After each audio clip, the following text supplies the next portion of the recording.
I'm a hustler, man. I'm always get it off the muscle, man. Tryna make them hundreds bust the rubber bands. Rain, sleet, hell or snow, I'm tryna get it in. Woo! I go door to door, stacking up them dollars like dominoes.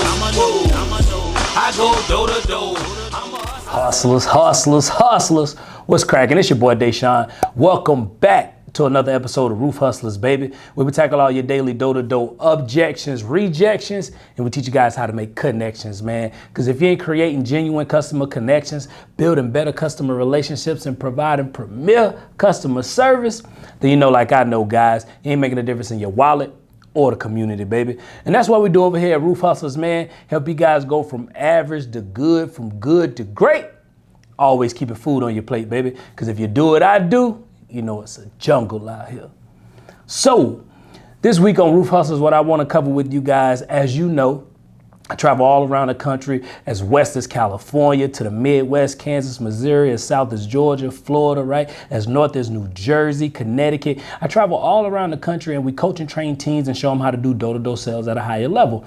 So what I want to cover with you guys today is 8 things that I've been noticing as I've been traveling around the country that you guys need to stop doing, start eliminating. And as you start eliminating, you're going to start elevating and you're going to start dominating, right? So I want to cover with you guys 8 things I've been learning around the country that if you stop doing these things, you'll make some more money, right? And if you're not doing these things, don't worry about it. But I'm pretty sure you may be doing one of these 8 things. And if you cut them out, you'll start executing at a high level. So without further ado, let's jump into today's episode. The first thing that I've been noticing that guys have been doing as I've been traveling around the country, right? The first thing I've been noticing is you guys going to the door, you got your pitch, and you telling homeowners that the insurance company gonna pay for the roof on the front end. You gotta understand, that's the coolest thing that we do, which is the insurance company will pay for it. And if you say it on the front end, you're taking away the impact of that statement, right? It's like playing Mortal Kombat. If you use your finishing move as soon as you start the fight and they don't die, what do you do after that, right? Now you gotta keep fighting, keep combating. Now it turned into like a little mini confrontation because, you know, they telling you it don't work. You're trying to tell them why it do work. So guys, that's why you got to have a script that's structured, that sets up the most important thing that we do, which is we're able to get the insurance company to pay for it, guys. And if you don't got a script, we got the Roof Hustlers Welcome Kit that you can get the script and we can show you how to use this at a high level, right? So that's the first thing I've been noticing. Guys saying the insurance company will pay for it on the front end. You're doing yourself a disservice by doing that, guys.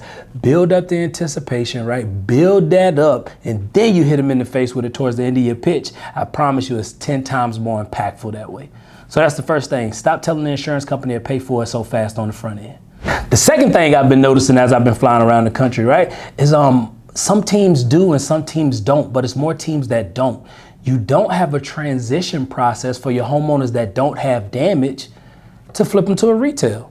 I work with a company called Artisan Roofing and Remodeling up in Connecticut, and they're really good at that. So we'll knock on the door. If the homeowner don't have damage, then we offer them finances and we give them an opportunity to still get the roof replaced, you know, even if their insurance company won't cover it or they don't have damage. At the end of the day, we're door-to-door roofing salesmen, not just storm restoration salesmen. We sell roofs as a whole. So if we can't get the insurance company to pay for it, you need a sound retail process where you can flip homeowners who don't have damage, boom, to retail, get them financed, get them on the books, and you're still selling that roof. That's why you want to work in neighborhoods where you celebrate it, not tolerate it, right? So if you're working in 15 to 20-year-old neighborhoods, those people have been thinking about getting a new roof. And if they don't have storm damage, some of these people want to go the retail route and you don't have one, so you're missing out on business, guys, right? So that's the second thing I've been noticing. Companies don't have a smooth transition process to the homeowners that don't have damage to flip them to retail. You need to figure that out, right? Get with my man Chuck Toki. It's a lot of guys around the country that teach really good retail processes. Get you some financing. You learn that. You can start making more money and stop missing out on those deals because they don't have damage. So that's the second thing. Guys don't have a smooth transition from insurance to retail. The third thing I've been noticing as we've been flying around the country, right, working with all these teams, these awesome teams, by the way, one thing I've been noticing, a lot of guys are too compliant. What do I mean by that? They go to the door and the homeowner give them, you know, a simple objection and they just believe it. They just say, okay, and they walk away. They're not challenging the homeowner. It's a great book called Challenger Sales. And you think because you build good relationships, you're a more impactful salesman. I'm here to disagree with that. What makes you a more impactful salesman is challenging people, getting people to think a little bit deeper, challenging their perspective, showing them why this is such a great opportunity instead of just accepting the first answer, right? And one thing I've noticed is guys hear the first response as the final answer. And that's not the truth, guys. That's not what it is. So you got to stop being so compliant. Stop just taking the yes or the not interested or we don't want no help and moving on. Sometimes you got to challenge the homeowner a little bit, dig a little bit deeper, pull questions up out of them, pull information out of these people, and then you can get the information that you need to close those deals, right? So that's the third thing I've been noticing. People are a little too compliant. Stop being compliant. Challenge your homeowner. It's going to be essential for you and them, right? Because they missing out on an opportunity to get a new roof and you missing out on getting paid. The fourth thing I've been noticing everywhere that I go, right? This is the most common one that I've been noticing is guys don't have a set schedule. They're not disciplined, right? They just kind of working when they feel like it. You know, if they got appointments, they run them. If they don't, they stay home. They don't have a set schedule. And the thing that kill you guys, you think because you're a 1099, right? You can just work when you want to work. No, 1099 just means your taxes are different. You get paid different. You still got to treat this like a regular job. At your regular job, you work from 10 to 7, not 8 to 5, whatever it may be, overnight. So you got to treat this the same way. For me, it was 6 days a week, Monday through Saturday. 4 to 8, 3 to 7, 3 to 8, whatever it was, that was my set schedule. It was non-negotiable. So I need you guys to get a schedule, get disciplined. Stop letting your feelings dictate the way you want to grind. Because if you get disciplined, the results are inevitable because now you got a process. And once you trust the process, the results going to come in due time. So get disciplined, guys. Stop doing it when you feel like it, but have a set schedule. Be a slave to your schedule and not your feelings. So that's the fourth thing I've been noticing. No discipline, no set schedule, just kind of like sporadic with the grind, and you're not gonna get the results that you're looking for hustling that way. The fifth thing I've been noticing is guys are inconsistent, right? Consistency compounds. A lot of you guys can't create the momentum that you're looking to get because you're inconsistent. You work 2 days, take 2 days off. Get a big check, take another 5 days off, take a vacation. So you killing your own momentum. What you got to do is, like my boy Ben Menchaga say, go on a 90-day run. For 90 days, you just hit it hard, right? Even if it's 30 days, 60 days, whatever it is, but just be consistent. Have your designated days, right? It's 3 types of days in your business. First one is a money generating activity day, right? Days you generate new business. Second type of day is a cleanup day, where you're cleaning up your book of business, collecting checks, getting homeowners to that next step, right? The third day in your business is a you day, where you spend time with you, your family, whatever you do, but you don't think about roofs, right? But you have to be consistent. That was the only reason why I'm here today talking to you guys. The only reason why the brand blowing up, the reason why we making the money that we making is because I've been consistent for the last 7 years. The last 5 years since we started the brand as well. So you gotta be consistent. Stop killing your own momentum by getting high off your own success. The hardest thing to do is keep winning. So once you start winning, don't get complacent. Stay hungry. Don't let the inconsistency kill your dreams, kill your goals, kill your momentum, right? So get consistent, guys. That's the fifth thing I've been noticing, guys, too inconsistent. You change that, you change that bank account. The sixth thing I've been noticing as I've been traveling, right, is guys don't ask for reviews enough and they don't ask for referrals enough, all right? First and foremost, the easiest deal to close is a referral. That's not even a warm lead, it's hot. They waiting on you to come and sign paperwork. It's the easiest deal you ever close, right? And then asking for reviews. You got to create a system, a process that allows you to get reviews consistently. Why? Because the company with the most reviews sometimes usually win. I don't want to say all the time, but sometimes that is the difference maker, especially when you're dealing with detailed people like ours. When you only got 20 reviews, guys, it does you no justice. So you got to have a system for getting reviews. Power Home and Remodeling got over 900 views in 2 years. How did they do that? They made it a part of their warranty process. As you signed up for the warranty, you had to leave a review. That's one way to do it, right? So you can incorporate all types of ways to get reviews, and the more reviews, the more credibility. The more credibility, the easier it is for you to land jobs, right? And now you got to start asking for referrals. 3 times you should be asking for the referral. The day you get the claim filed, the day you contract your homeowner, and the day of the build, right? And don't just passively ask for referrals, actively ask for referrals. What's the difference? Passively, if you know anybody that need help, send them my way. That's passively asking for referrals. What's actively? Hey, it's been a pleasure working with you. You make my job easy. I've noticed people like yourself usually, hang with people that's similar to them. 60% of our business is run off of referrals. Who do you know that we can take care of the same way we take care of you so we can keep our business moving? However you want to do it, guys, but you got to learn how to start actively asking for those referrals versus being passive. So that's the sixth thing I've been noticing as I've been flying around the country.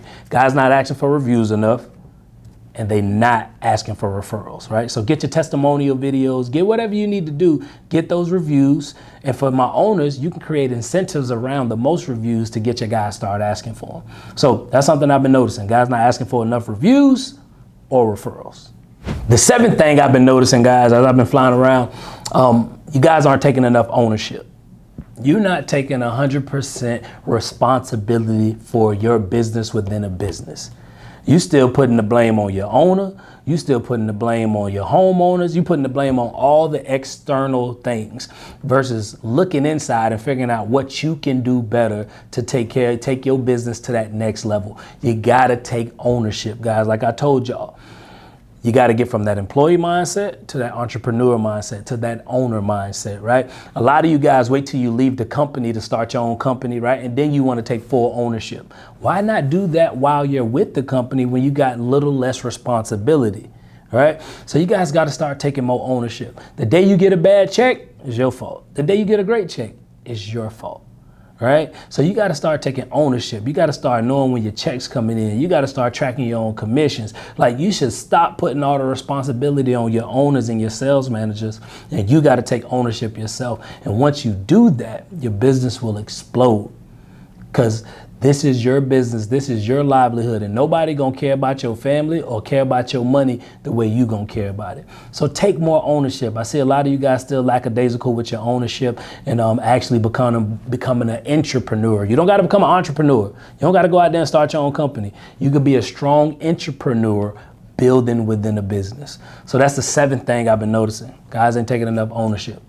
Get extreme ownership of your business and watch how it make a difference for you. And the last and final thing, the eighth thing that I've been noticing as I've been traveling around the country is guys don't know their numbers. What do I mean by that?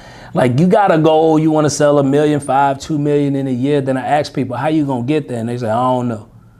Like, how can you get someplace if you don't know how you're going to get there, right? So you got to have your macro, which is the big number, right? Then you break it down to the micro. You figure out your commissions. You divide that number into, your revenue goal. You figure out how many deals you need a week. Then you figure out how many hours you need to be working a week in order to get those deals. Then you even break it down a little bit more. Figure out how many doors you got to knock before you get your first inspection. Now now you calculate it on the damage. It's like every 6 houses I'm getting on, 4 got damage. Out of those 4, I'm closing 2. All right, so boom, if I get on X, Y, and Z houses, I can get to so many deals.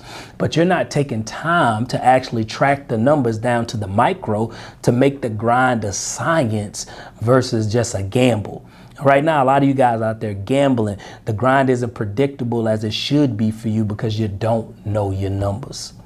Know your numbers, guys. I'm telling you that from personal experience. First year in the industry, I didn't know my numbers. I was just out there blindly, ignorantly hustling, and it kind of hurt me. Now, once I track my numbers, I know what I'm going after every month. It's easy to hit those targets.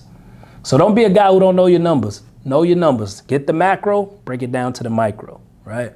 So those 8 things I've been noticing as I've been flying around the country, that if you can improve some of those things, I know you'll improve your numbers, you'll improve your overall happiness, and you just improve the overall efficiency of your business within a business.